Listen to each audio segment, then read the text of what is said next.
Hey guys, Michael Stillwell here from Stillwell Pianos in Mesa, Arizona, and I am standing next to a Baldwin R. This is an American-made piano. It was built in 1975, and this piano measures 5 feet 8 inches from the very front to the very back. Now, Baldwin R's, or Baldwins in general, are very, very cool pianos. We try to get a lot of them. We're actually in the Baldwin section right now, and right behind this camera there's a bunch of other Baldwin pianos because we get a lot of people coming in asking for Steinway or Mason and Hamlin, but when they don't want to spend that type of money, going with a Baldwin is equally as good.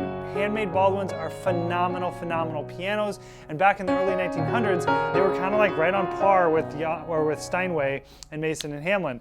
In fact, we see a ton of these really big pianos as soon as you get to like the concert grands and stuff, still on stages today, especially in churches because they carry. Baldwin pianos have floating plates, so this plate, well, let me back up. Baldwin pianos made in this era have floating plates. It happened sometime in the 70s. Like I said, this piano was built in 1975, so it definitely happened before then.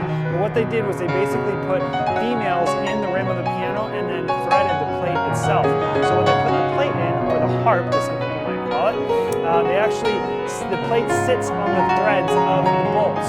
So it floats. It doesn't get bolted all the way down to the rim of the piano. It floats sitting on the threads of the bolts, meaning that it's live, so it produces a sound. And it makes it very, very powerful, and that's why we see them so much on stages. So a lot of times we refer to Baldwins as powerhouse pianos or hot rod pianos because they're just very, very powerful pianos. But they also are handmade, so it's very easy for us to play them softly and delicately. They're just phenomenal, phenomenal pianos. This particular one is in a really nice mahogany finish. It does have kind of the walnut color stain to it. The finish itself, I'd probably give this thing maybe a C+. It does have some damage. You'll notice some on the sides. Definitely take a look at the pictures, but not that much. I mean, definitely acceptable in a house.